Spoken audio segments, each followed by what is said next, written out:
Good evening, welcome.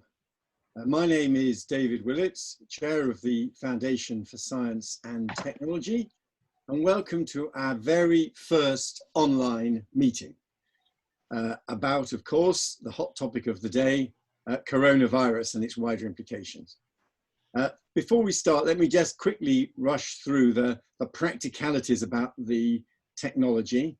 First of all, do check that your microphones are on mute. Unless you're asking a question in the Q&A session. We don't need to hear someone's coffee blender in the background while we're having our discussion. If you want to make a point or ask a question during the session, do use the raise hand function.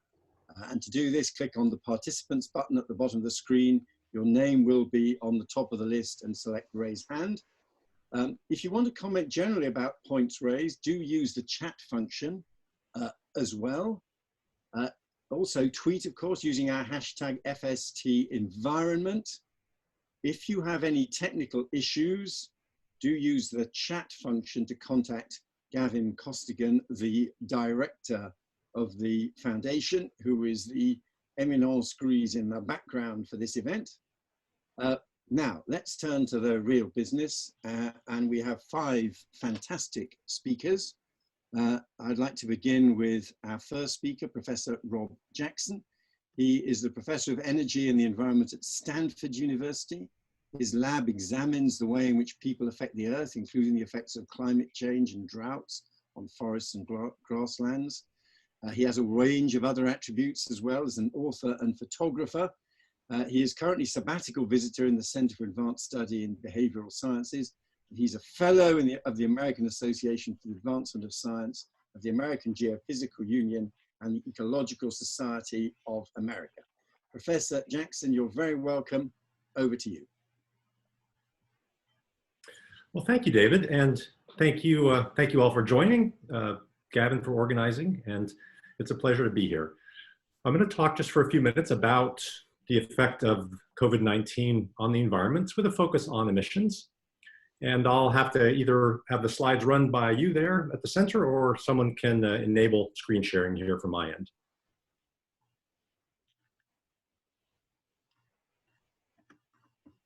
Yeah, Go ahead, Gavin, if you want to just fire the slides up, that would work well.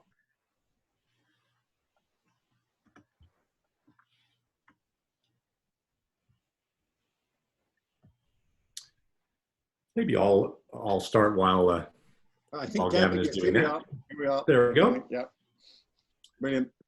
And so my name's Rob Jackson. You can see lab information there, and our topic today is COVID-19 and emissions. So we'll talk a little bit about air pollution, but I want to focus more on greenhouse gas pollution, which is longer lasting and sort of tougher to address. So next slide, please.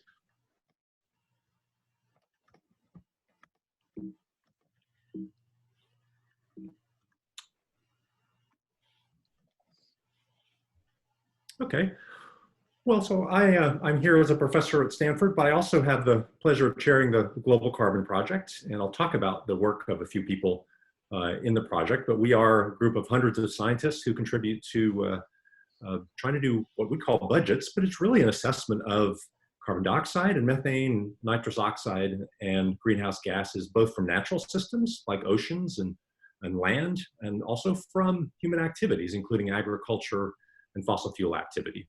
And so just this year, and then from December to June, we'll have our first budgets for nitrous oxide, a new methane budget, and we released carbon dioxide information in December.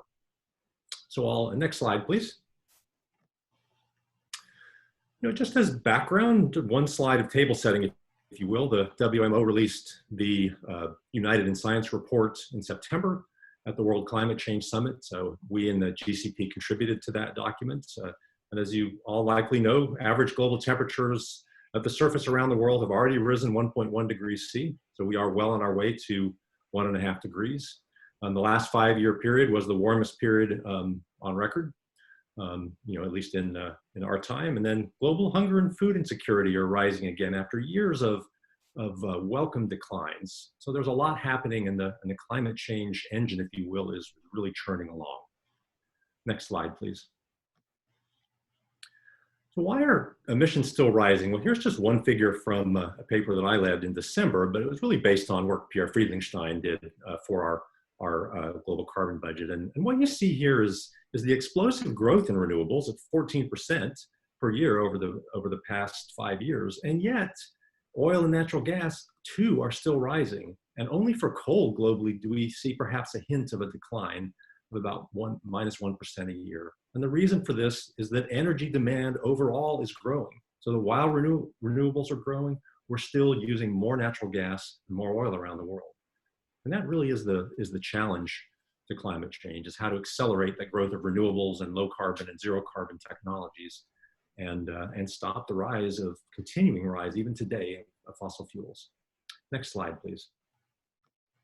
This is a short video that I did put together with Alistair Scrutton and Jerker Krantz. We released it at the Climate Summit. Gavin, if you could just put the cursor over the blue box, there'll be a bar. There we go.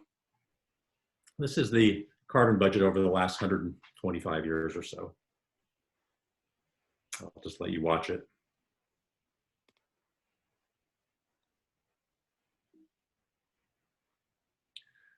Jumped a little bit there, but what it really shows is how quickly in the last decade or two the bucket is filling up. We've got about 10 years left at current emissions rates for 1.5 degrees, so really very little time. Next slide, please. Now I'm going to talk about how COVID-19 has altered emissions. And I'm going to skip this slide, which discusses how we assess confinement around the world to make this analysis.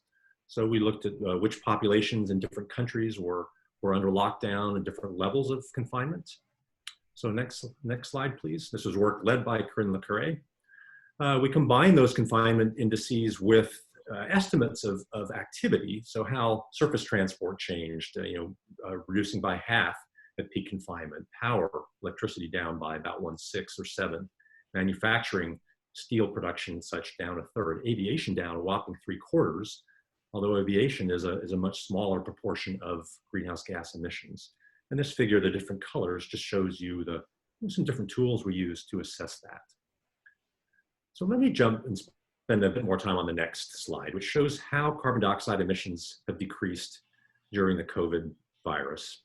Now you're seeing here now a graph of about 50 years of carbon dioxide emissions in millions of tons of carbon dioxide per day now. These are daily assessments. And you see the continuing rise. You see a few dips. The 2008 financial crisis had a very short, really 1 year, 1.5% decline in 2009 for CO2 emissions. They shot back up in 2010 as if nothing had ever changed, 5%. So we can't rely on financial crises to reduce emissions. But during COVID, we saw at peak reduction in activity for confinement and such, about a 1/6 decline in emissions, 17%. And now those emissions are starting to tick back up. And this also is a figure from Corinne's paper that came out last week in Nature Climate Change. So that's a whopping decrease. Here in the US, our peak decline was about 1/3 in emissions. That's an unsustainable decline, of course, because we don't want emissions to go down because there are hundreds of millions of people out of work and because we're locked in at home. But nonetheless, it is a remarkable change. Our estimate for the year is that emissions will decline probably about 4 to 7%. IEA suggests 8%, which may not sound like a lot, but that's by far the biggest decrease since World War II, maybe ever. Next slide, please.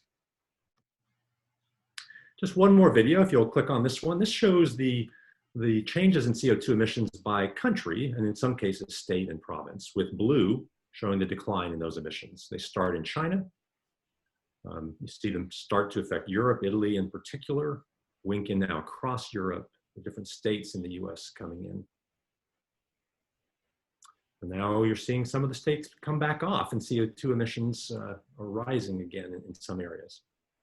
The take-home message here is you see a time course, but that this itself is not a sustainable way to cut emissions, as I've mentioned. So how can we make these kinds of declines more permanent? Next slide, please. Well, let me start with the US and then we'll go to the UK. So what kinds of incentives? How can we incentivize the clean energy transition, which should be the goal, in my opinion, with stimulus funding around COVID-19? Globally, 10 million people in the world work in renewable energy, many more than that in energy conservation and different fields, more than 1 million folks in the US. So here in the US, there's $40 billion in low interest loans currently sitting idle in the Department of Energy's Advanced Vehicle and Clean Energy programs. That's pure politics. Right? We should free up that money, allocate that money, and put it to work so people can go back to work and we can have progress. Our big stimulus bill currently in Congress, the HEROES bill, does not include investment or production tax credits for wind and solar. There are folks trying to change that, but right now those aren't in the bill. We have other opportunities and needs, providing comprehensive job retraining for people in the coal and fossil fuel industries. I guess as a reminder, in the US at least, we spent about $90 billion for renewable energy in the stimulus 10 years ago. And that investment had some of the best returns of any money that the US spent. And we're still reaping benefits today from the low, really record low wholesale costs for wind and solar contracts, clean air. The 100,000 people in the US today still die from pollution for car and coal. And it's about 1 million people at least around the world. So by cleaning up our air, coupling that with electric cars and such, we could have clean air every day without staying home. Next slide, please. I'm not an expert on UK policy, and I'm really looking forward to hearing the other speakers and your thoughts from the audience. But there are some things that are happening in the UK amidst some of your current controversies with Boris Johnson's advisors. But the UK could invest COVID-19 stimulus funds in technologies, as you can read there, that help the UK reach the binding net zero target.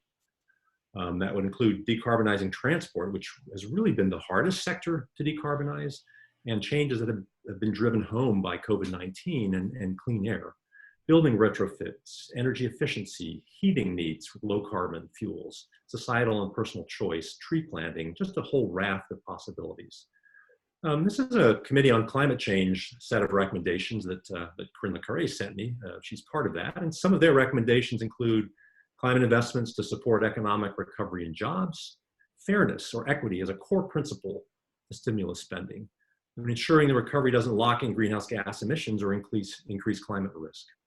All I would say is the EU and China are making the clean energy transition a core part of their stimulus funding and what they're doing. The UK and the US should do that too. So last slide, and thank you very much for your time. I'm looking forward to hearing from the others.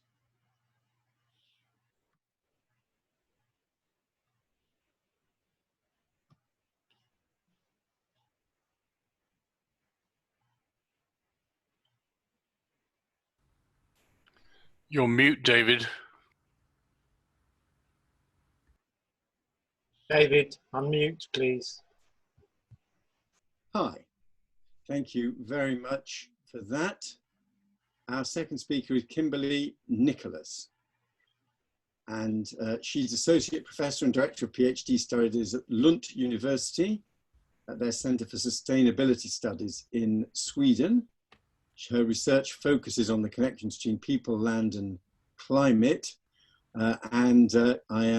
she is trying to understand better how to steward land and natural resources, and particularly studies climate solutions and sustainable farming systems. So Dr. Nicholas, over to you.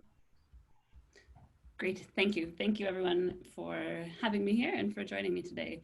And thank you, Rob, for a wonderful setup. I'll certainly refer back to many of your slides.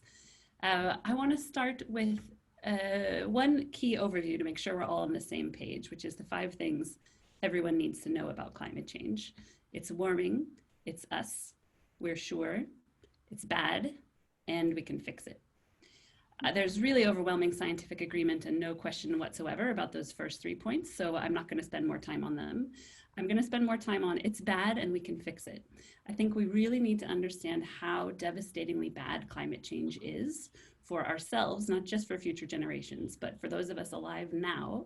I am seeing some gray hair looking around the room here, but even so, most of us will be alive to see if we make it to 1.5 or 2 degree stabilization or not. This is really the last chance that we have to make this happen. And it's really urgent that we do it now.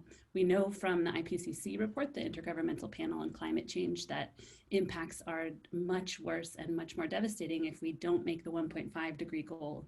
We fail to stabilize the climate in time and have warming of 2 degrees or more. So we really urgently need to reduce emissions. We need to reduce emissions about 7.6% per year. Those are the latest numbers from UNEP if we're going to make the 1.5 degree goal. So globally, we've got to cut emissions about in half by 2030. For rich countries that have historical and continue to have high emissions, we have to go faster. So we have a really big challenge ahead of us, and we really need to be focusing all of our humanity and all of our efforts on making society compatible with a safe climate, because the stakes are just too high. So we really need to be thinking about taking not only climate, but the sustainable development goals into account. So that means we have to have principles of equity, as Rob mentioned. We need to be thinking also about our use of land and other natural resources, because biodiversity and nature also need room to thrive. So we really need to kind of refocus our efforts on what constitutes a good life for everyone within the biophysical limits that the planet can afford and sustain. Rob showed that image of the bucket filling up with our carbon budget, and you see that we're really almost out of time. So what we need to do to stabilize the climate is actually stop emitting carbon to the atmosphere entirely. Some of the carbon we emit stays in the climate for thousands of years.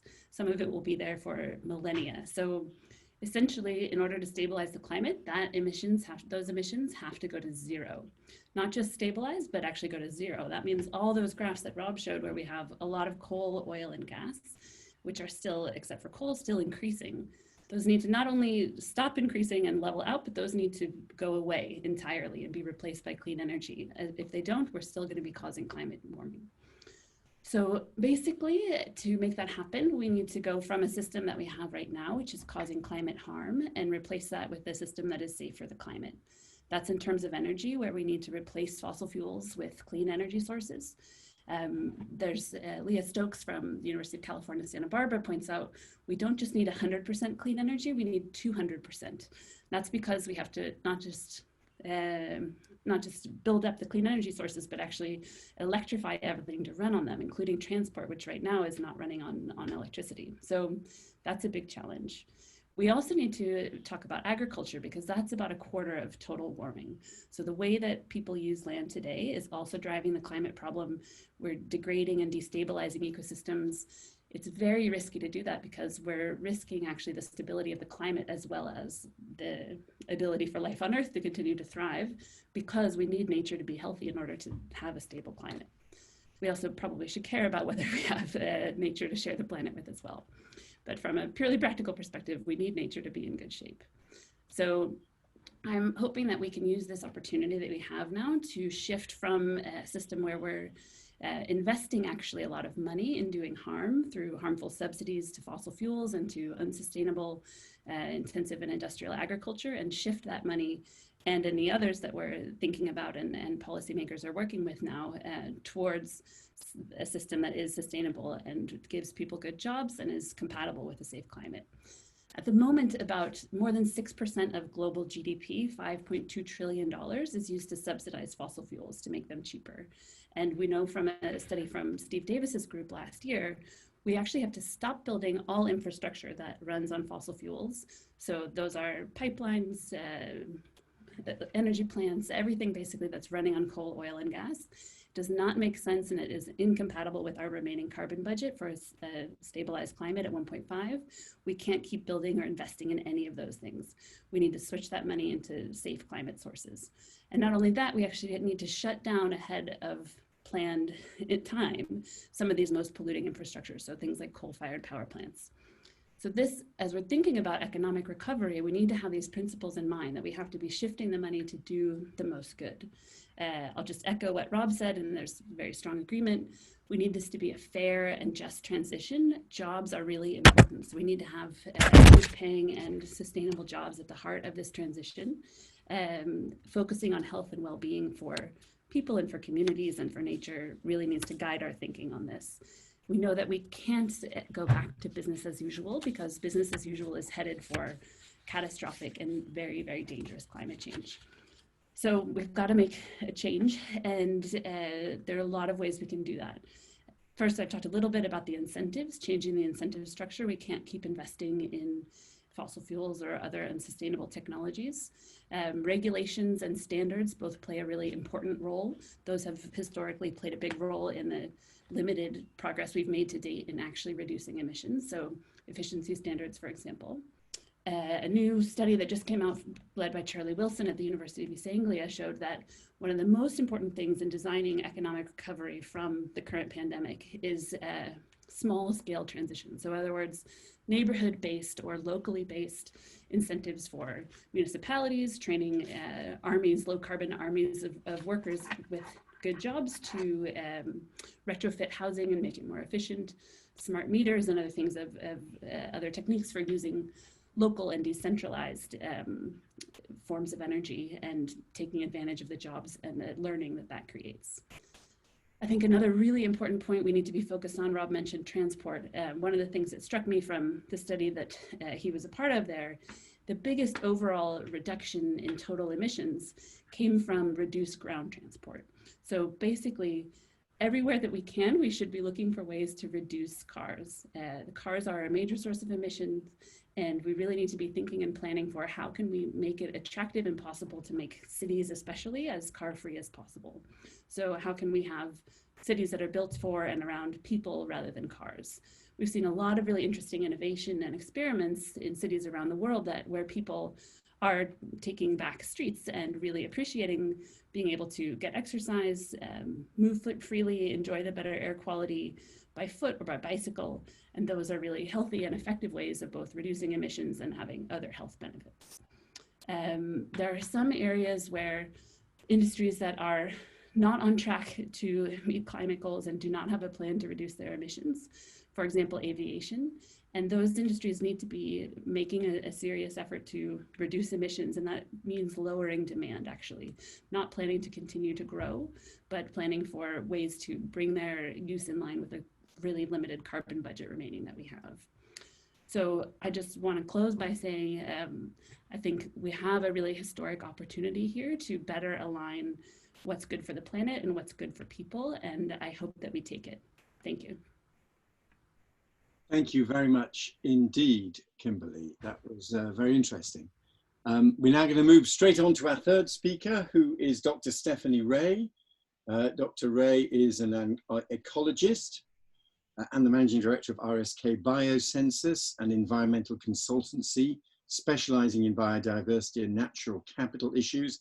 She is a former president of the Chartered Institute of Ecology and Environmental Management and chair of the Institute's Strategic Policy Panel. I am delighted that Stephanie has joined us this evening. And Stephanie, over to you. Thank you very much. Thank you very much. Can I have my first slide?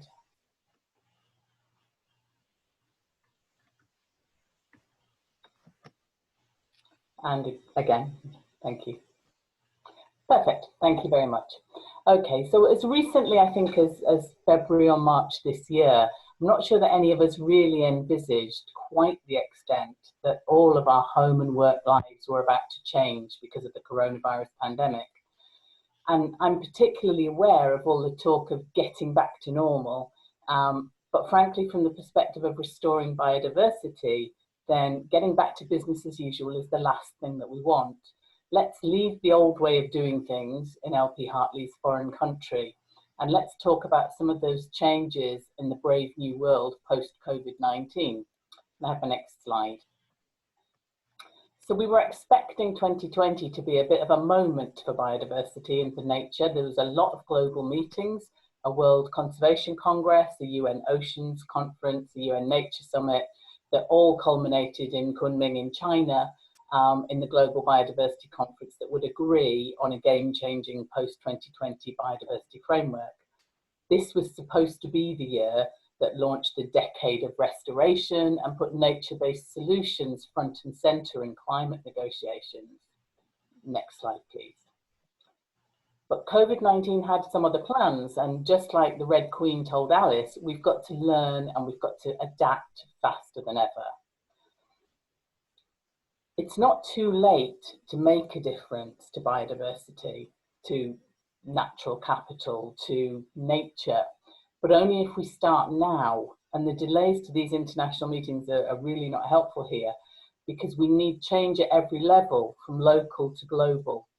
The IPBES report last year said, through transformative change, nature can still be conserved, restored, and used sustainably.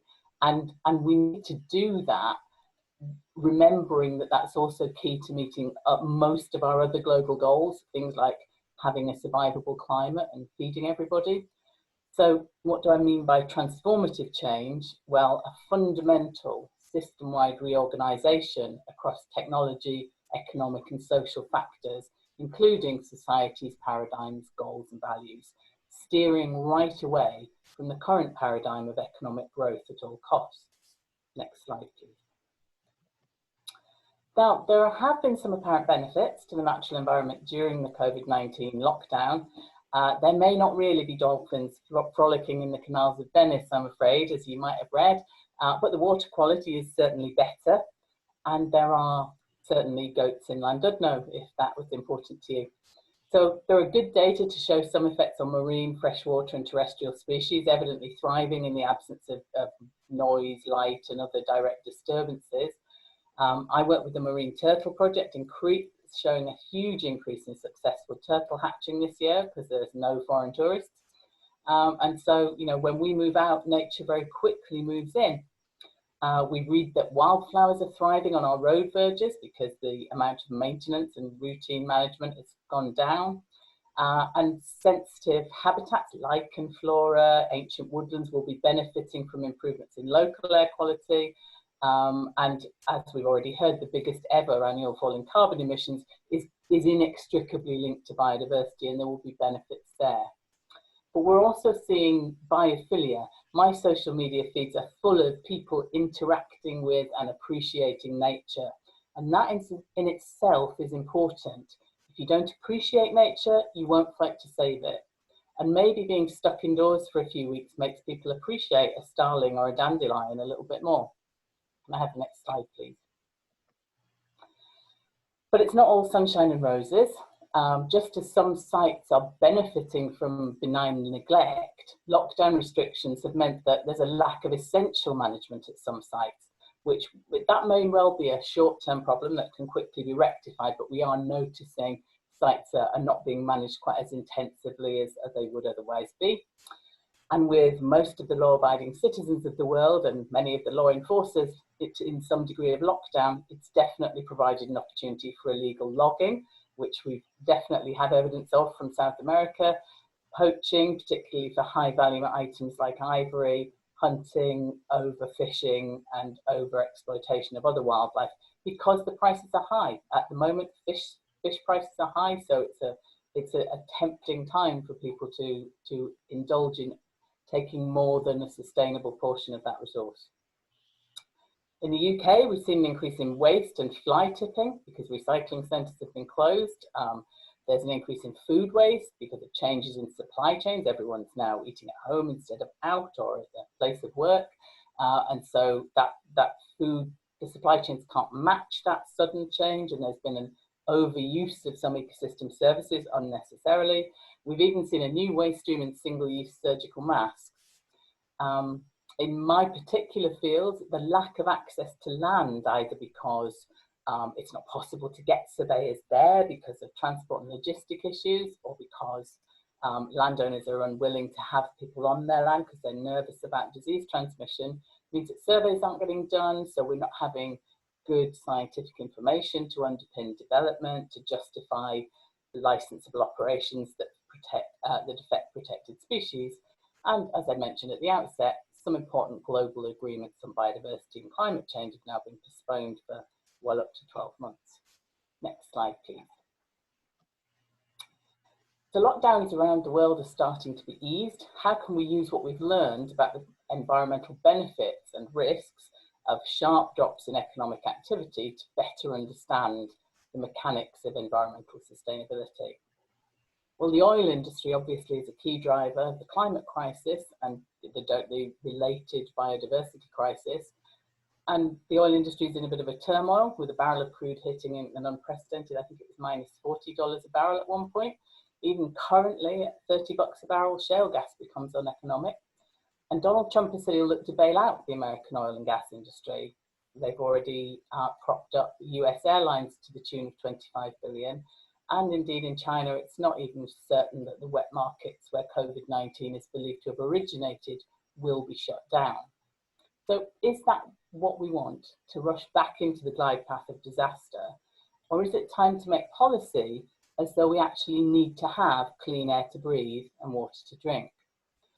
Now, COVID-19 has shown us that people will change their behaviour if it's for the health of their families, even for a virus they couldn't see and they were told would probably be quite mild for most people contracting it. Returning the world to how we were pre this pandemic will quickly wipe out any modest environmental benefits of the shutdown, and we need to make huge transformational changes. We could also take some lessons, both good and bad, from the comms around COVID-19 about how to explain to people in human terms why it's necessary to take actions that may be difficult in pursuit of a more important strategic outcome. And prioritizing important strategic outcomes over immediate wants is not something human brains are very good at. Can I have my last slide, please? So what do we need to do now? Well, obviously, we've got to make sure that we really understand the interdependencies between climate change and biodiversity, and the outputs of those COPs are closely linked. I would say that ecology is something that's misunderstood and filed away quietly in Defra, no offense, whereas it's something that's front and center. How we interact within the environment is important in all policy making, not just environmental policy making. And maybe we should be better testing our policy decisions in tax, in transport, in healthcare against its impacts on nature. I think we need to mainstream biodiversity assessment across all land use decisions. We need a natural infrastructure plan. How will we support the ecosystems that support us in our planning? Our global food system, for example, is vulnerable to biodiversity loss. If we lose pollinators, we lose 35% of our global crops. With 1 million species at risk of extinction, including pollinators, we need to shore up those natural ecosystems and need to make investments in things like agroforestry, regenerative agriculture, and mangrove restoration. Now, we need a target of protecting much larger areas if we're really to preserve ecosystems structurally and functionally. And the driver now is to deliver 30% of land and sea area under conservation measures, with 10% strictly protected. I think that we should make reporting on biodiversity and ecosystem service impacts mandatory for companies alongside with their climate reporting, because if you don't include your wider effects on biodiversity, you haven't really understood the issues around your carbon emissions. And then finally, just a tiny little thing, rethink the economic system as though the environment mattered. If Amsterdam can do it, other cities and larger policy divisions can too.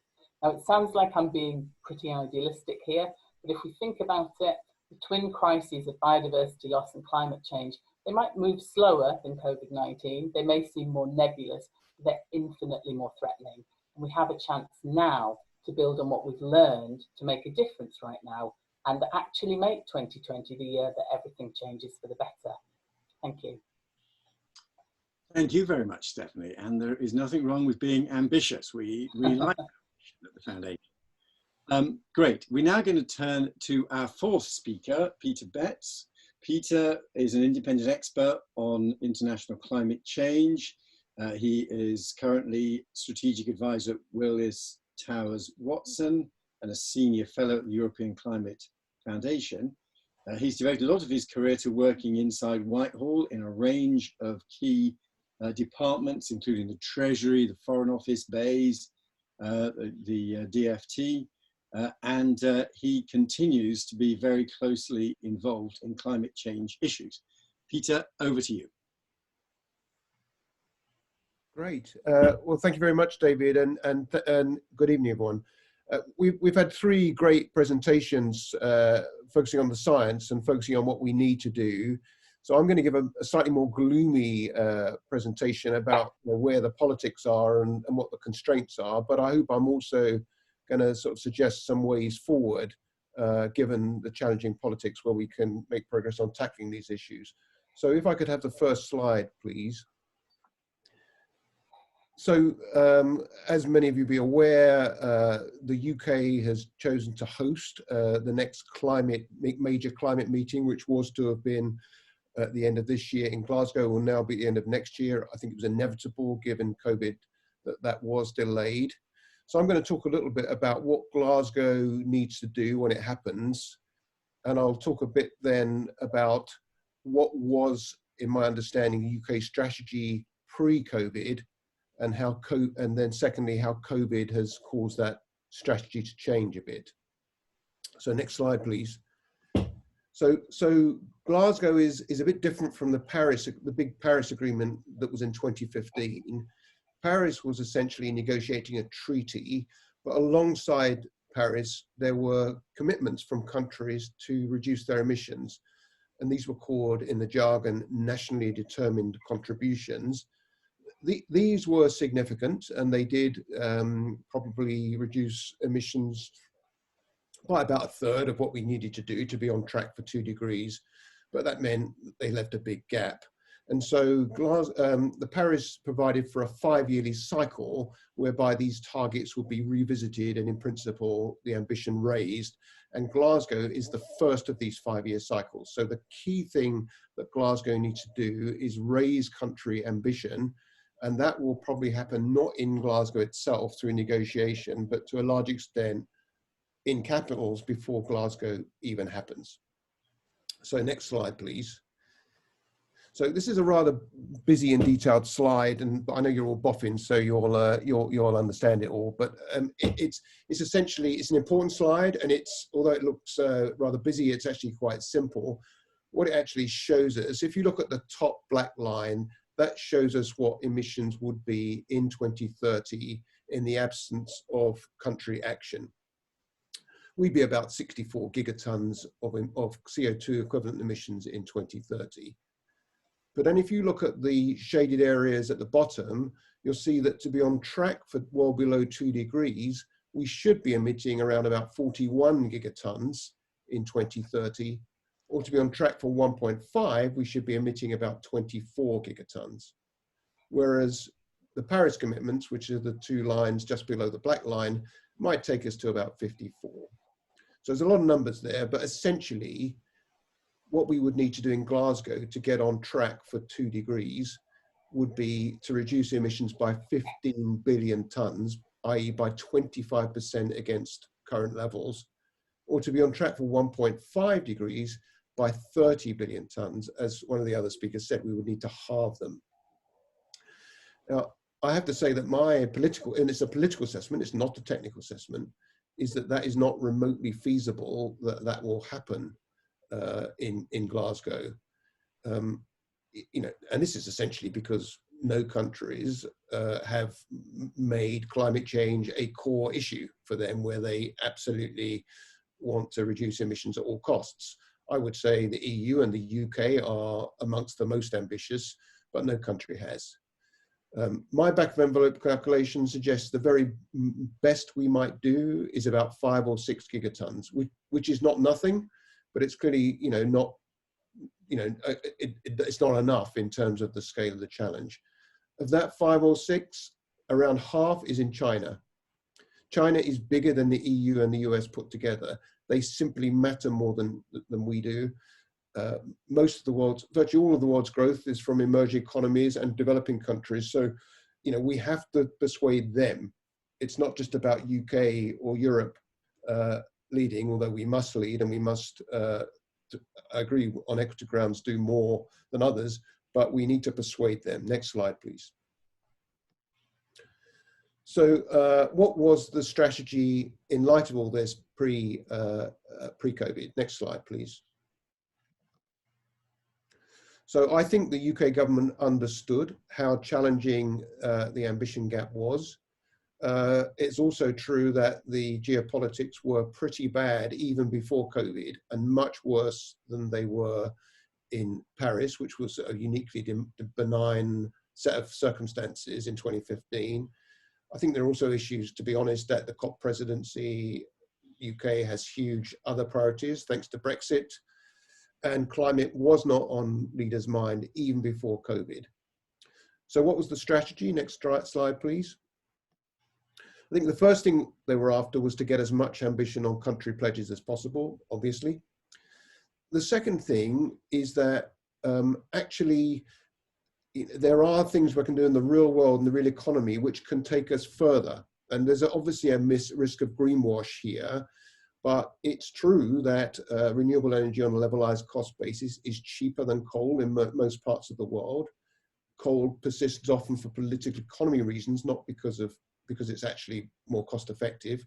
Electric vehicles will soon, if not already, be cheaper than internal combustion engines, for example. So, you know, there was a whole raft of real economy and real world initiatives in train, one led by Mark Carney to essentially ultimately require companies and investors to mainstream climate risk in all their decision making. That sort of thing can be really powerful driver along with country pledges. And then the third thing that the UK would have wanted to do would be to have a narrative. This is not about to essentially communicate that what would have been achieved would still be a big step forward.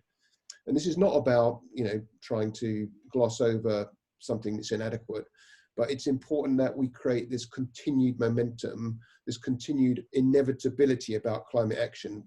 We don't want the signal from Glasgow to be, you know, the world's backed off, so I can back off, you know, investing in climate smart solutions.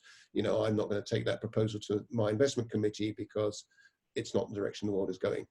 So that was the overall strategy, I think. I can't speak for them, but I think of the UK government before COVID. So how has COVID changed things? Next slide, please. So I've suggested 4 ways in which COVID has changed things so far. The first one is that inevitably COVID has soaked up all of the political oxygen in pretty well most countries of the world. So climate has been eclipsed for now.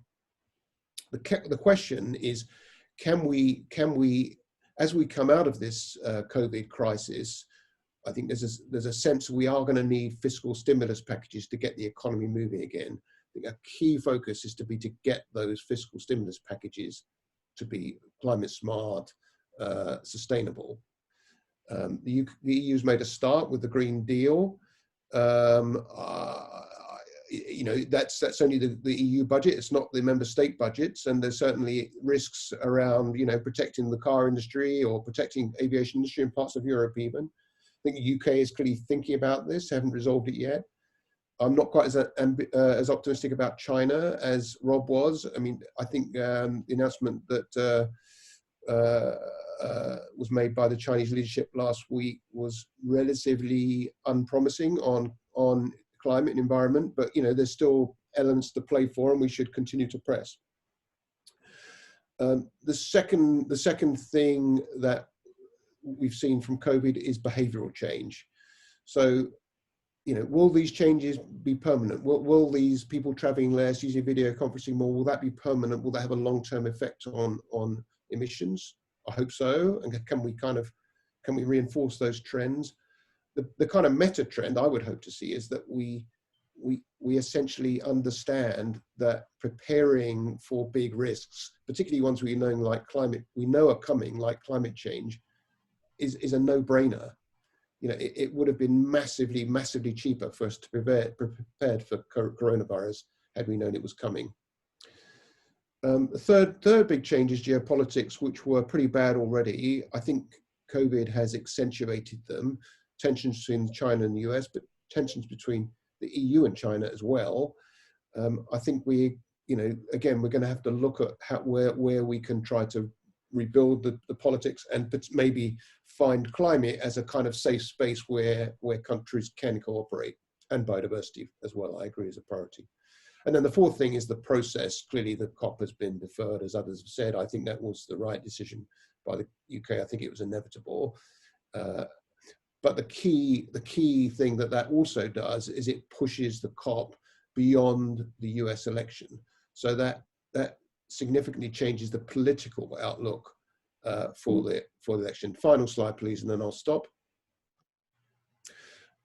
So what does that mean for the strategy? Short term, basically the underlying objectives are unchanged, but then the short term focus is be green those fiscal stimulus packages when they come.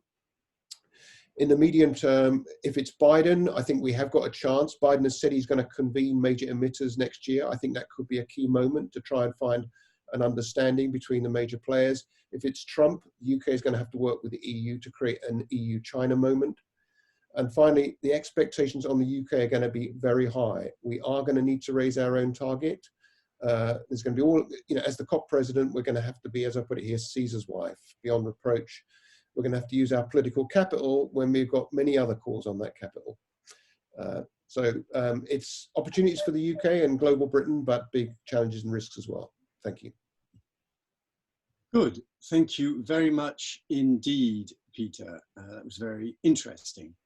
Now we turn to Professor Gideon Henderson, who is the Chief Scientific Advisor at Defra, Department for Environment, Food and Rural Affairs. He is also Professor of Earth Sciences at the Department of Earth Sciences at the University of Oxford, and his research uses geochemistry to understand surface Earth processes, particularly those relating to climate and the carbon cycle. So, Professor Henderson, over to you. Thanks very much for the introduction, David. The speakers, my research field is in carbon cycle and surface Earth geochemistry. And it's very tempting to follow the lead of some of the previous speakers and immerse myself in discussion of the carbon cycle and how we might manipulate or change that in the future. But I'm not going to do that. I'm going to take a rather broader remit here for my opening remarks and focus on a broader range of environmental issues that we need to be concerned about right now. I'll talk under three broad categories and hopefully try and keep this brief. The first is the experiment that we've run on our planet and what we can learn from that. The second is the relationship between environment and health. And the third one is on our food supply. So on the environment, on the experiment that we've run on the planet, of course, the COVID outbreak has led to this huge change in behavior that other speakers have alluded to already here. We've talked about greenhouse gas reductions. Another thing that's changed substantially is the air quality. And we might link this to some of the remarks that Kimberly said about the need to reduce cars. Well, we can look to a future without cars because we've just been through a period without very much road traffic. And we can see through that experiment the impact of a dramatic reduction in road traffic on air quality, particularly for us in Europe. What we see when we look at that data, and you will have seen some of this reported in the media, is that for one of the pollutants we care about, particularly nitrous oxide, that we have indeed seen a substantial reduction as a consequence of lower transport and other changes. That's not been true though for all pollutants, and one of the others that we care about substantially, fine particulate material, PM2.5, at least in the UK, has remained really remarkably constant with some spatial pattern, but fairly constant. That's controlled somewhat by weather, but we don't think it's weather that's driven this, this observed lack of change in the particulates. It's not to do with Europe, because Europe is also in lockdown, so they should have reduced. So there's an opportunity here to learn from this experiment that we've run on our planet, to learn something more about the relationship between air quality and between our transport needs. And it's likely that PM2.5 is controlled by quite a diversity of different things, as well as car transport. That can help to inform our policy as we go forward. And it's one of the things that the Department for Transport is thinking about in the UK. They certainly have this sense that they can learn from this process, and they're not expecting that this is a straightforward return to the old world of pre-COVID, when we finally can renew after COVID. So that's one experiment. We've heard from other speakers already that we've learned other things about biodiversity and changes in nature as a consequence of this. And there's lots we can learn and bring into our policy sphere. from this experiment we run on the planet. So a second thing to point out here is the relationship between environment and health. And there are several strands to this. And the first one that I'll pick on follows directly from my previous remarks about air quality. It's pretty clear now in evidence from other countries and probably from the UK data that there's a relationship between your chance of dying of COVID and the air quality in the area that you live in. And this is very likely driven by the fact that bad air quality leads to a number of health complications and risks and leads to those underlying health conditions that we always hear about on the news where people have died of COVID. So there's an increased recognition from this horrible disease that there are existing health implications of living in a bad environment and living with bad air. And that's reinforcing the idea that we must do something about that, must clean up that aspect and many other aspects of our environment. Another recognition that's grown significantly is that there's a relationship between zoonosis, the chance of a disease jumping from animal to human, and the environment. And this and many other such diseases are probably increased in their likelihood of occurring because of the environmental degradation that we've caused on our planet. So particularly deforestation, the closer interactions of humans and life is leading to greater zoonotic risk now than we had in the future, increasing our motivation to steward our environment better. There's a relationship there with climate, that as climate warms, we get an increased risk of zoonosis, particularly from vector-borne diseases like Zika and West Nile disease, which are transported to higher latitudes, including the UK, as we see a warmer climate into the future. Another reason why we should care about controlling climate. Those are two somewhat negative reasons why we care more about health now because of COVID. There's also a positive outcome, I think, and Stephanie's touched on this already, talking about nature, what was the word you used, naturophilia. And I think we see that a great deal in our society now, that people have really recognized how much they enjoy being out in the environment and seeing green things around them. There's already strong evidence for there being an explicit link between both physical and mental health and your access to the environment. The statistic I like is that there's the strong anti-correlation between antidepressant use and green space. People use way fewer antidepressants if they're exposed to green space in their life. So I think this recognition has been dramatically enhanced, and we can use that to build in new policy directions. One area, for instance, is I think there's a much greater recognition of the importance of peri-urban space, when we have these green spaces in our cities or on the edges of our cities that people can get to and use. We perhaps don't treasure as much as we do our national parks or some of our other green spaces. So the third strand that I'll perhaps touch on before closing now is the issue of food and food supply.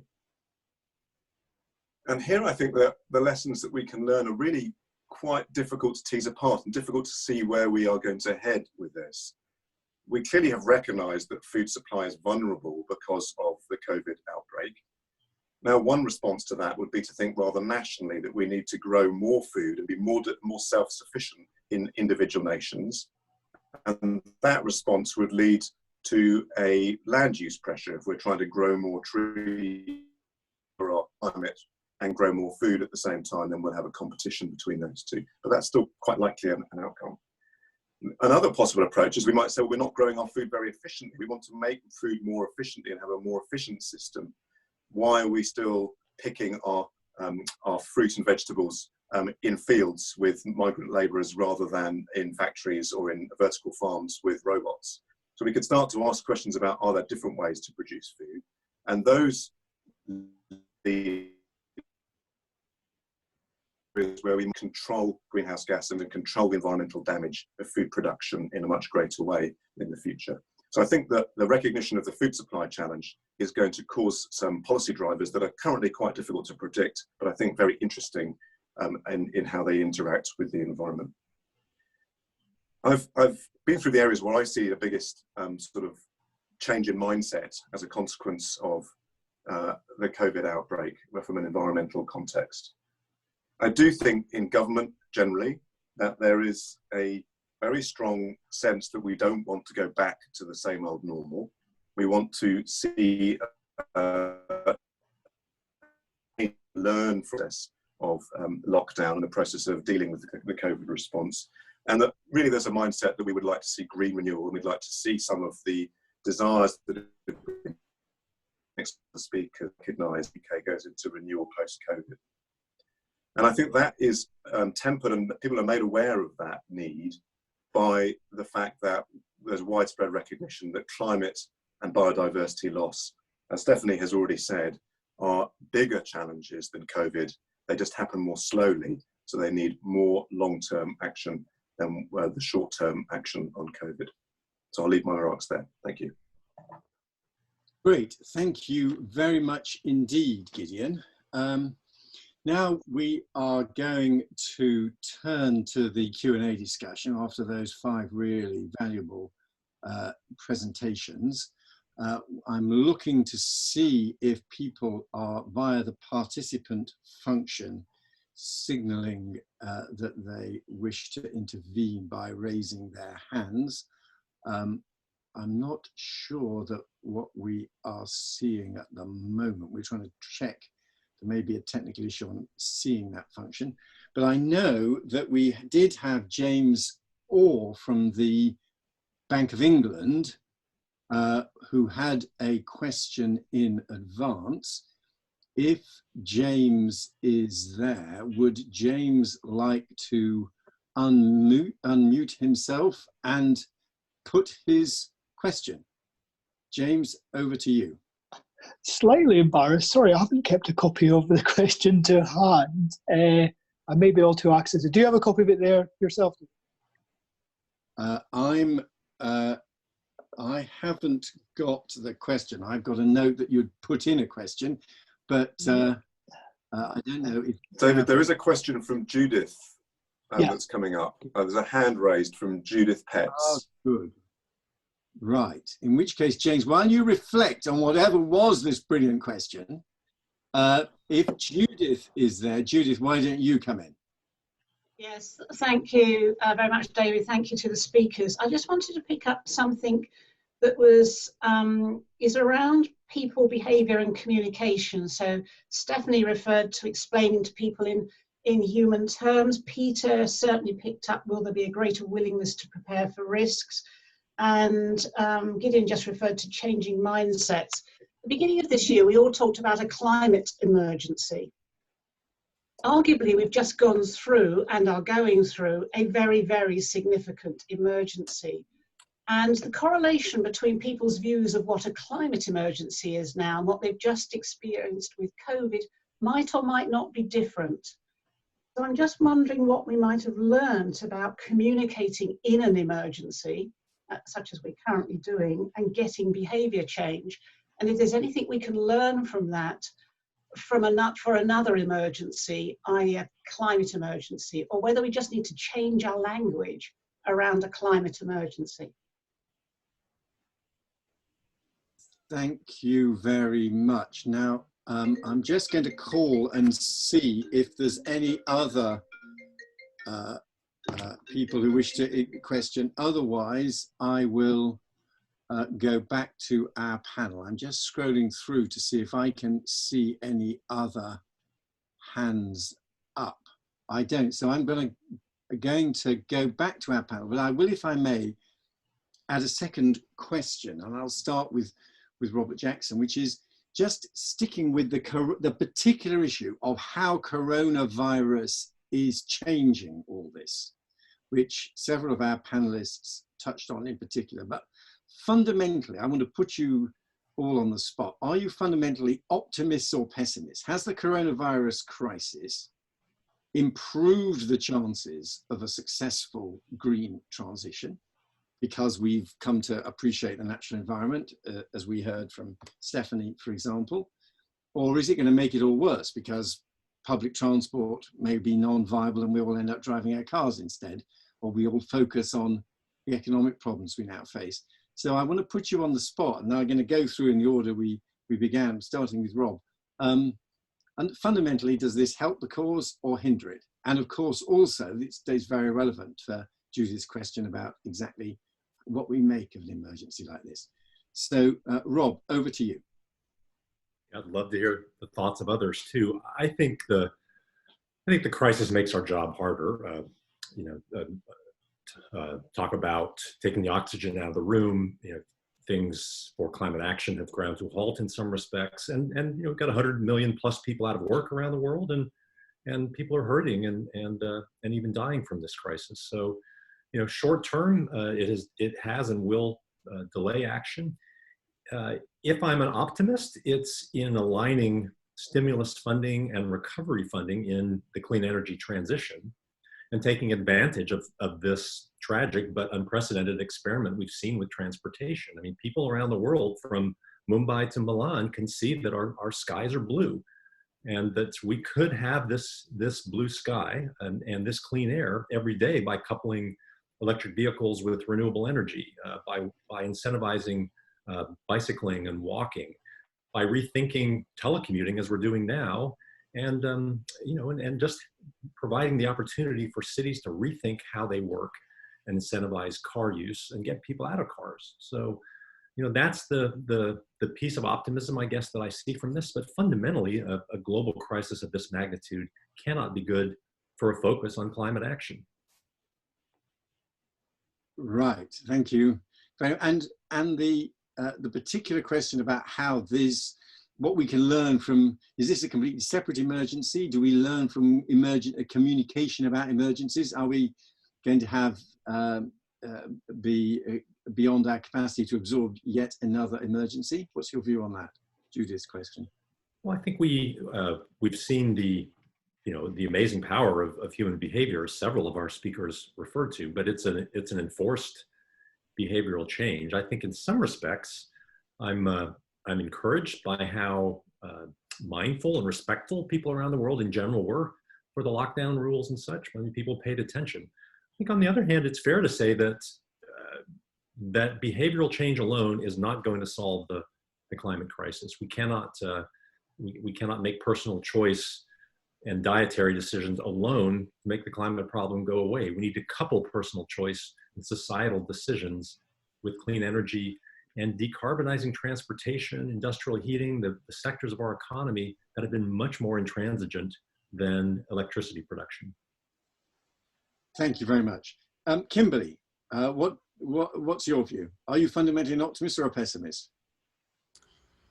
I'll start by reframing the question, and I think that links with Judith's question as well, because I think I'm an actionist rather than either of the above, maybe. I mean, the world has really decided through a very long and democratic process that we want to limit global heating well below 2 degrees and pursuing 1.5.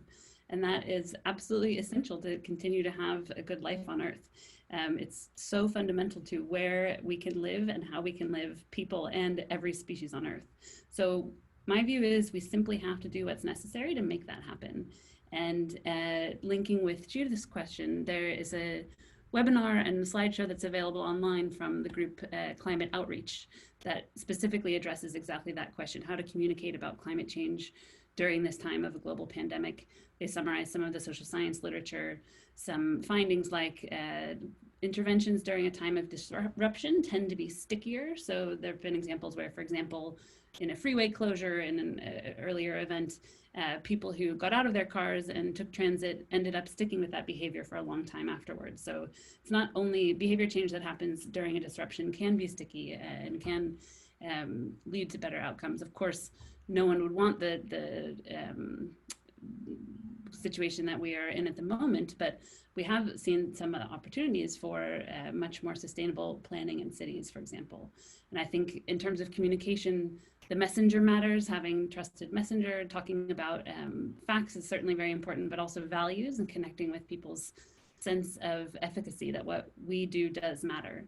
And so I think that's very important to link to something Rob mentioned, both the personal and the systemic change that are necessary to tackle the climate crisis. And that means because we have to get to zero emissions being added to the atmosphere, because we have to tackle both production and consumption across all sectors, across all countries to make that happen, there's really a big role for individuals, especially in reducing overconsumption of very high emitting activities, as well as, of course, an essential need for systemic change, because we need all of our systems and energy to be running on zero carbon.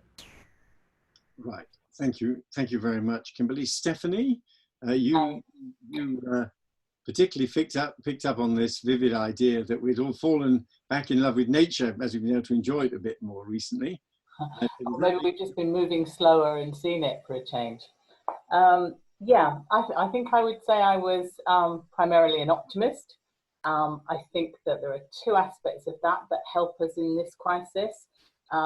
People, yes, as I've said, people have connected again with nature, and we want to build on that now. But also people's appreciation of how a crisis that they thought was distant and far away. People have talked about pandemics, people have talked about coronaviruses, but it didn't seem real to the general population. It didn't seem like something that was going to hit them and affect them in their day-to-day lives in the way it has. That, from our point of view in getting across the impacts of the biodiversity and climate change crises, helps us to connect with people. It helps us to explain how something can come out of nowhere and really disrupt society in such an unprecedented way. So I think that's really important. I agree with what Rob said, that it's not about individual action but societal decisions. But societal decisions are driven by individuals and what the general population think, and I think that's where we have to take this from. You know, yes, I agree that changes made during the crisis tend to be stickier. I'm never going back to the office again. I love working from home. Never setting foot in an office again.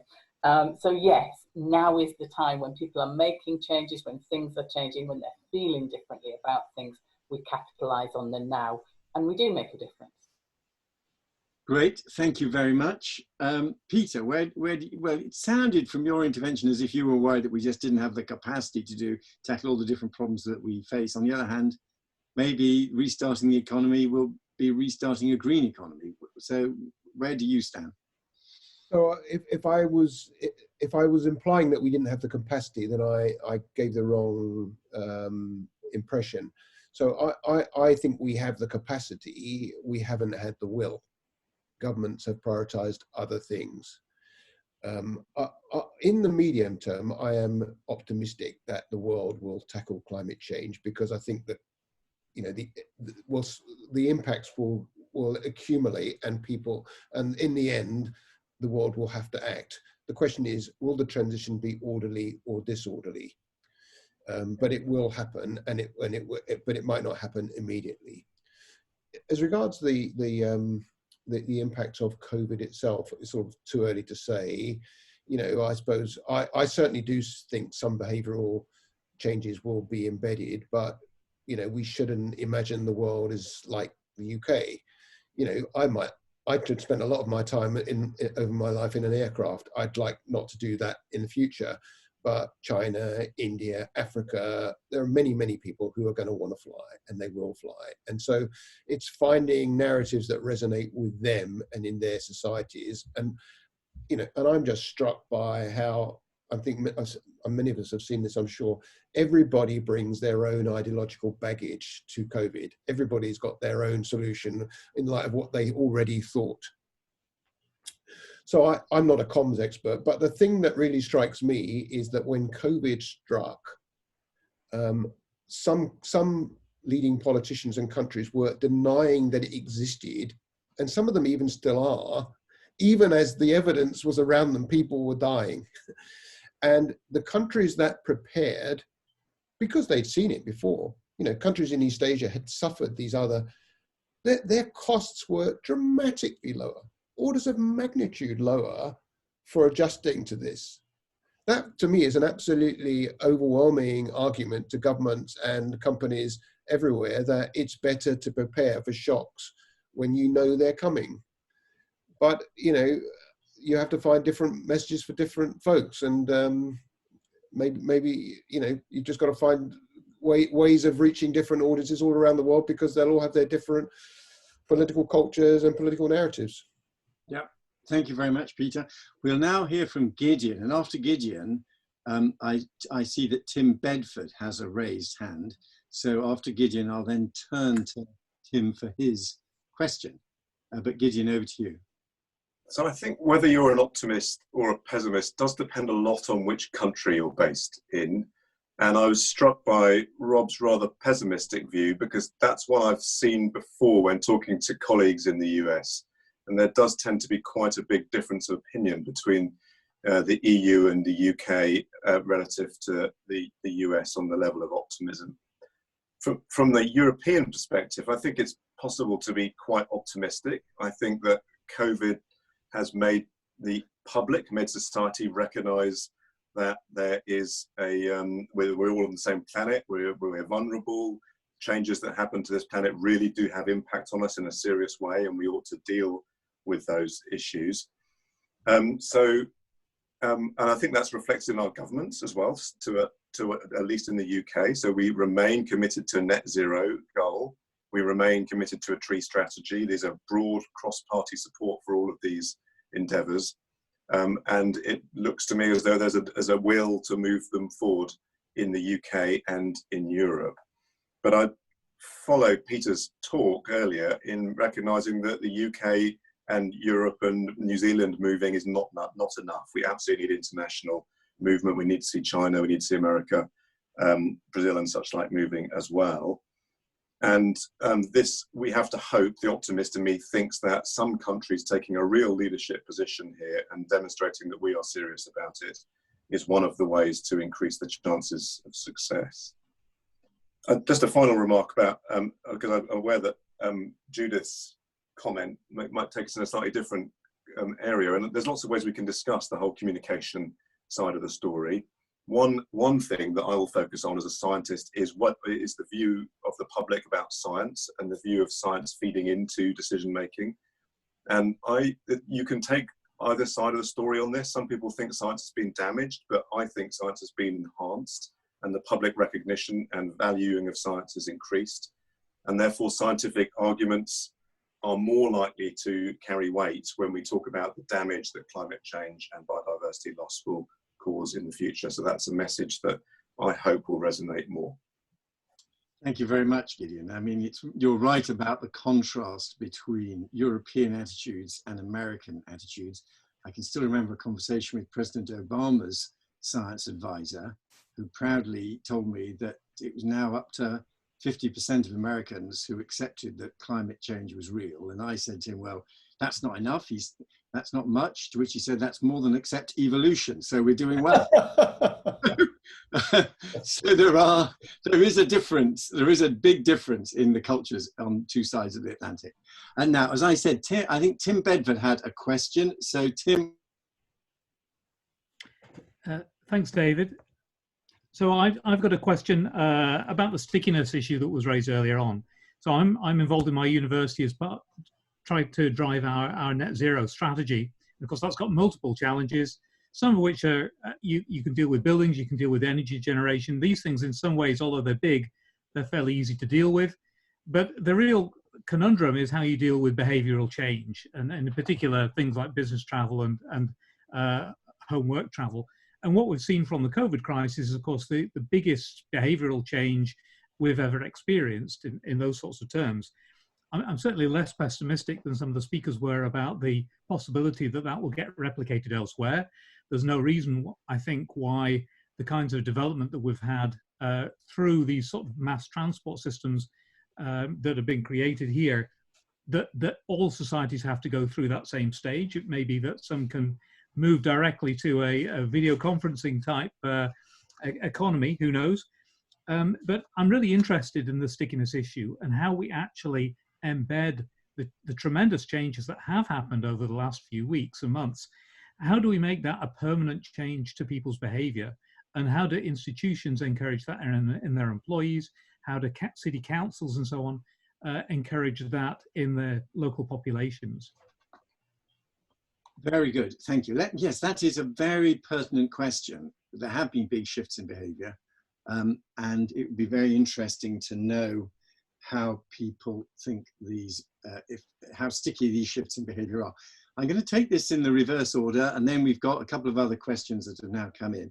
But so Gideon, I'm going to come back to you. Stickiness of behaviour. How much of that is going to, how much is it going to be this shift in behaviour, abandonment of planes, for example? How much is that going to stay with us? I think we have to be very careful to recognise that people are missing things as well. And there are some things that people are desperate to get back to, and we are effectively a social species. We like to be with other people.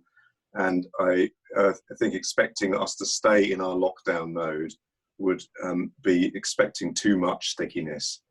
So it's important to recognise the bits of our behaviour that are really environmentally advantageous during lockdown, and try and work out how best to incentivize or encourage those. I do believe that there'll be a public willingness to go along with some of those because of the recognition of environmental damage that we're doing to the planet, but it will need some leadership to encourage better use of transport and better use of video conferencing and better use of our resources. Thank you very much. Peter Betts. Thanks, David. Well, others will be more expert than I, so I could only offer an anecdotal view.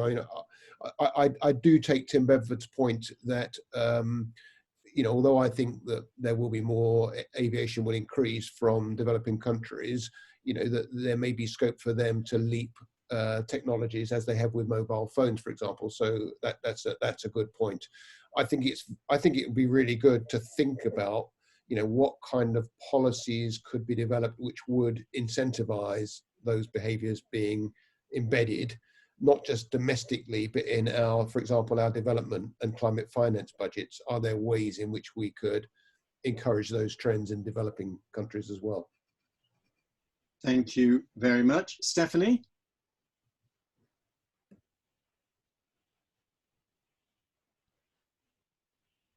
Have I got you there, Stephanie? There you go, unmuted. Yeah, there we are. We don't necessarily want to stay in lockdown mode forever, but it isn't a binary decision. It isn't just we're in lockdown or we're back to business as usual. We can find a middle course that's better. For example, there are things we can't do now. I can't go on holiday now, but do I need to take a flight as often as I previously took a flight? And have I taken flights in the past when I could have conducted my business by video conference like this? Well, probably. And we need to start making people have those kinds of decisions, both through a kind of a social pressure to conform, what's acceptable and not acceptable behavior in business, for example, but also it needs policy to drive it. So we're looking to enforce by seeing taxation policies that will penalise behaviours that are not sustainable, by seeing recovery packages that come with strings attached, come with sustainability strings attached. Thank you. Kimberly?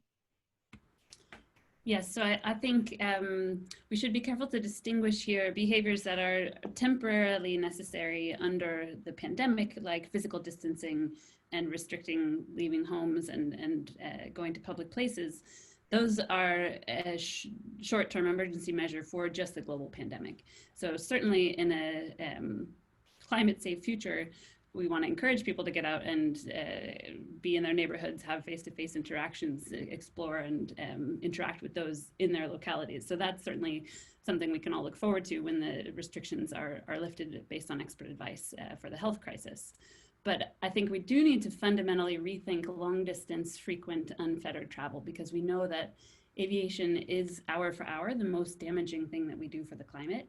And there's not a technical alternative to decarbonize aviation in the time that's necessary. So we really do need to decrease aviation. And that's something I think we really have to be questioning, this assumption that aviation will continue to increase, because that is just not compatible with stabilizing the climate. We led a study in 2018 where we looked at behavior change and emissions reductions. And we actually found that no one at that time, after surveying thousands of studies, no one had looked at what worked to decrease flying, actually. Nobody was thinking about that question. But people now are, because it was just so assumed that, well, flying will increase, full stop. But those are the kinds of assumptions that we need to really be questioning and rethinking how to redesign at this moment. So I lead a research project called the Takeoff of Staying on the Ground. That's based on a social movement that's happening here in Sweden that started several years ago. It's a flight-free movement that has branches in several countries now. Our study focuses on Sweden. But what we're looking at and what we're finding is there has been a real cultural shift. Last year, 2019, so before the pandemic, 14% of Swedes said that they had avoided flying because for climate reasons. And we know from previous research that about 25% of a population is needed before you see a shift in norms, where people start to make a cultural change and view activities differently. So I think that these kind of initiatives can have a really big impact. I know that the question was about institutional change, and I'll just mention there that Sweden does have a strategy that all the major universities, I believe, have signed off on, which is what we can do to limit university emissions to be in line with 1.5. There's a 13-point strategy. The biggest source of emissions from universities is flying. So that is something that we need to reduce, and that we in our department, inspired by the Tyndall Center originally and others now, have implemented flying less policies and are making those changes happen. And that's been underway for some time. So I think we've seen a huge increase in video conferencing and collaborating right now, and people have gained a lot of experience. So I hope that that continues. Digital conferences, since conferences are actually the biggest source of university emissions from flying, those I hope will become more popular in the future. And yeah, Tim, I'd be happy to talk more. Thanks. Yeah. Yes, indeed. Very important point. And of course, if I may say so, I mean, I have a turn to Professor Jackson in Stanford. In a way, now we're all on Zoom and Teams and whatever. It's fantastic that we have this opportunity to hear from a Stanford professor. I guess in the old days, we'd have been waiting and trying to book him up when he was traveling through London. So maybe this is a taste of things to come. Over to you, Professor Jackson. Well, now I'm feeling duly chastised by Gideon for being not optimistic enough, and point well taken. I mean, it is a difficult time to be environmental scientist in the current environment here in the U.S. But you know, there are reasons to be optimistic, and we have a federalist system that when the federal government doesn't do one thing, states can act to do other things, and we are seeing that here in the U.S.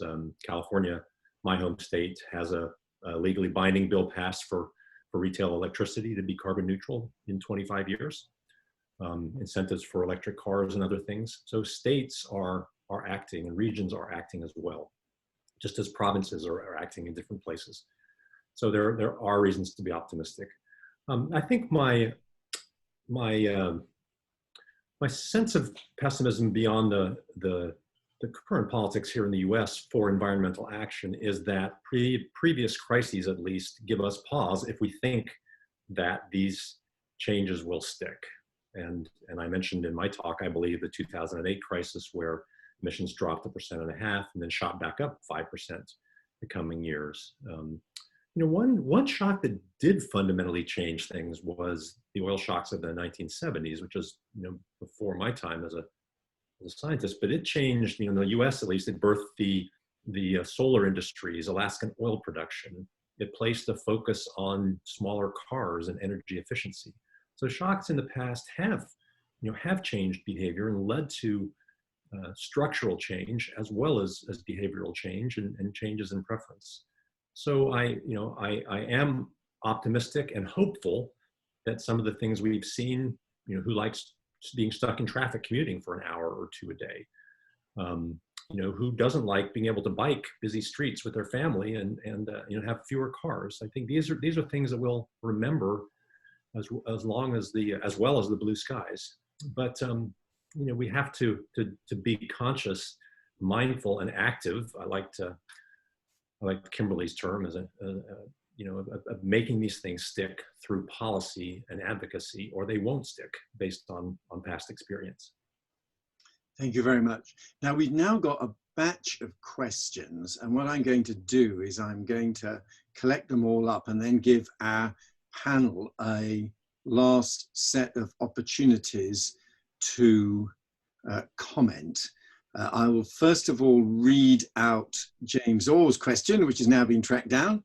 I'll then turn to Elora Finlay, who has got her hand raised, and I'll then read out another comment as well. But first of all, the question from James Orr was as follows: the lack of a coordinated global response to COVID-19 has attracted comment and criticism. What parallels might be drawn with our collective failure to respond to global warming? And particularly, what about the status and role of supranational organization? What action should we take? Which is, I think, a very important point. Are we seeing the weakening of global action and individual national action instead? So that was James Orr's question. Now we have, as I said, Laura Finlay, I think you wanted to intervene if you were there. Do you want to unmute and put your question? Yeah. Thank you. Thank you. I think one thing that we've seen throughout this pandemic has been eye-watering sums of money having to be spent on disposable PPE, and remarkably little, where there's been quite a lot in some medical literature, about recyclable PPE and the whole issue of local production.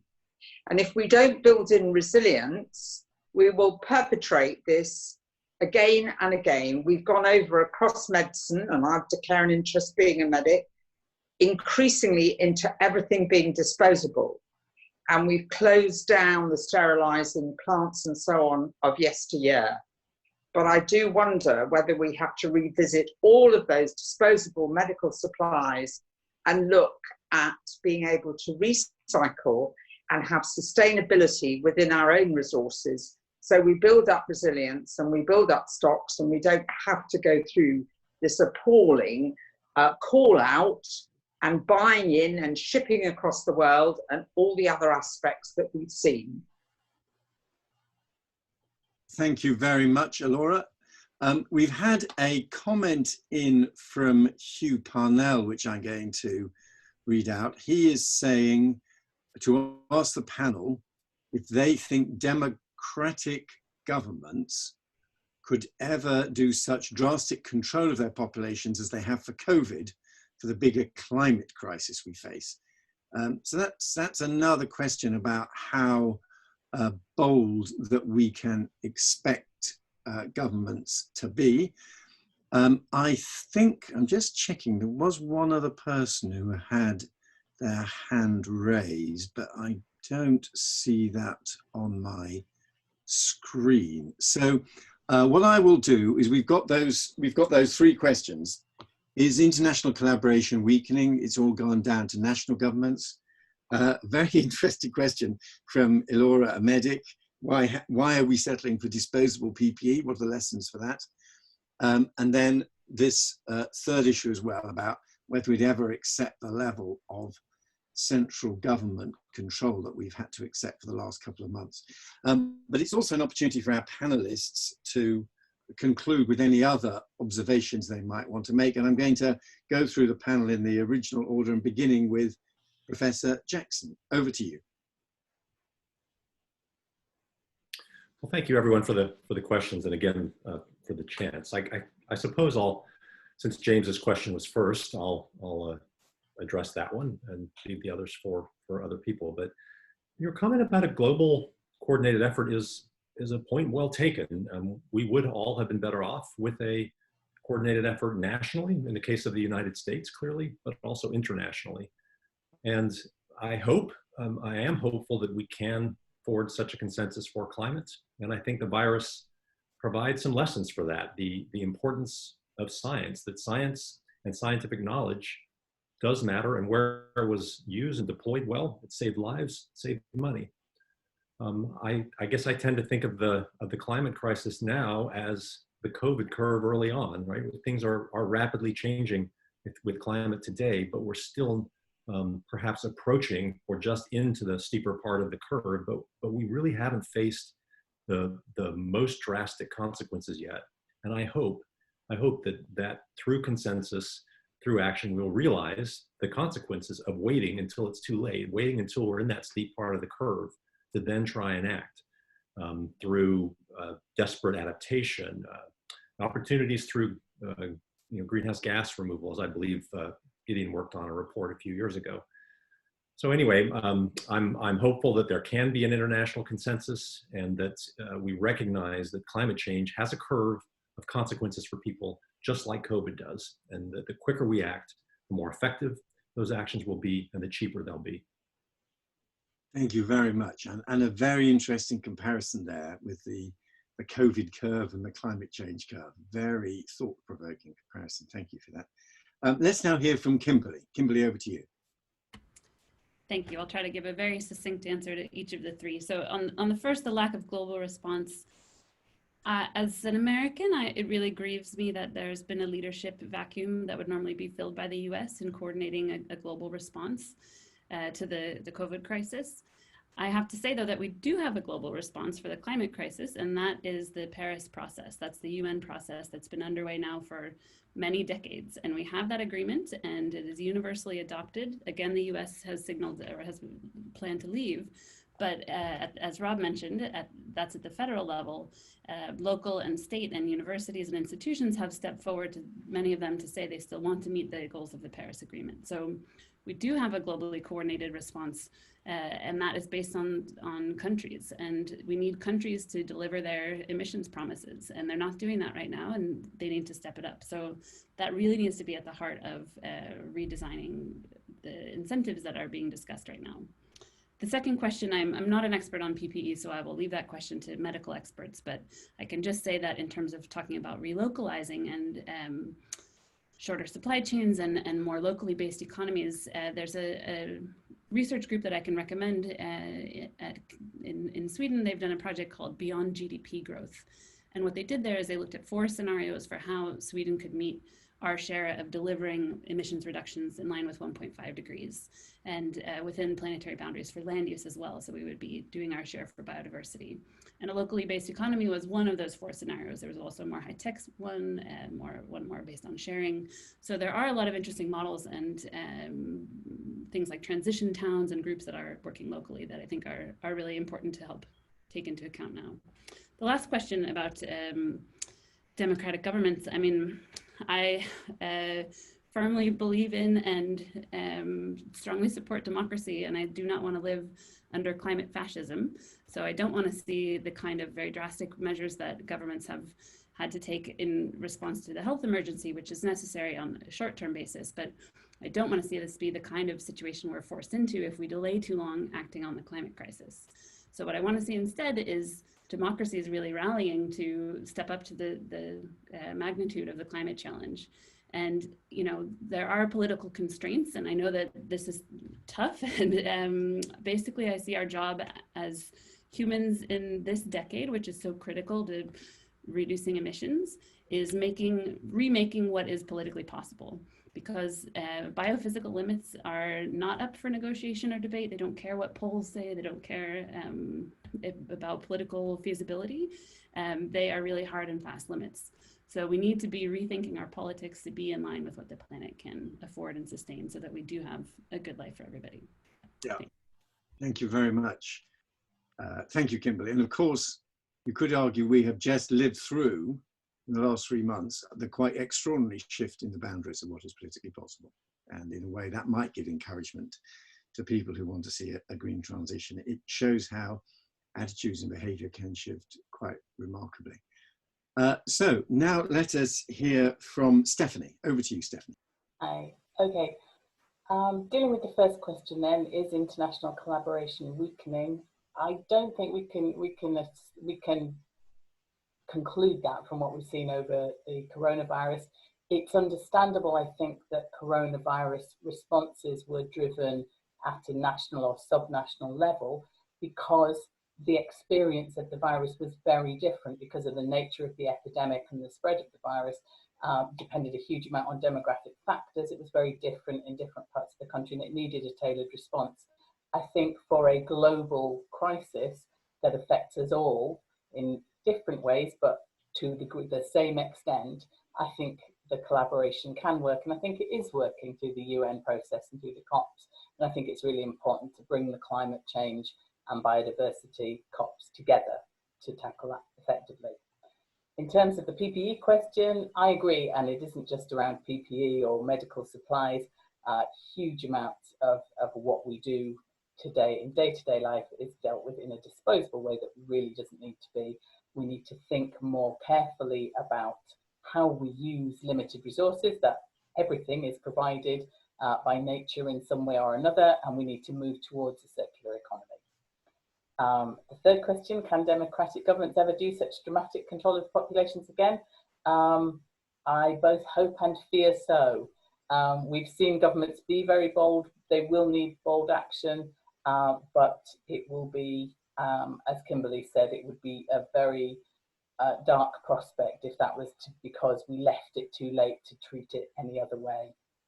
And I think the conclusions out of this evening's events for me are around, this really is something that asks us to fundamentally look at our approach to economics, to look at our approach beyond GDP, to look how growth at all costs doesn't work. Growth at all costs is what the coronavirus is trying to do. And we've all got very, very keen on flattening off that curve. And I think we need to do the same with our approach to economics and society. Thank you very much. Fascinating comparison there, Stephanie. Peter, over to you. Thanks. So I'll answer just two of the questions. The first one, the global process. I think it would have been useful to have a global process on coronavirus for all kinds of reasons, PPE, vaccines, and so on. And what we've seen is an unwillingness on part of the US, which has been the global leader, stood behind the global institutions for decades to play that role. China's not ready to play that role. The EU, for various reasons, finds it difficult, particularly at the moment, to play that role. So I still hope we will have some global coordination on fiscal stimulus packages, get to make them green. Climate does have a process, but we should remember, it's delivered a good, I was a lead EU negotiator. I led the EU team for 6 years, including in Paris. We wanted a top-down system where targets would be negotiated between countries, and we basically failed because the US, China, and India wanted nationally determined contributions where countries determine what they put on the table, and those commitments are important, but they're insufficient.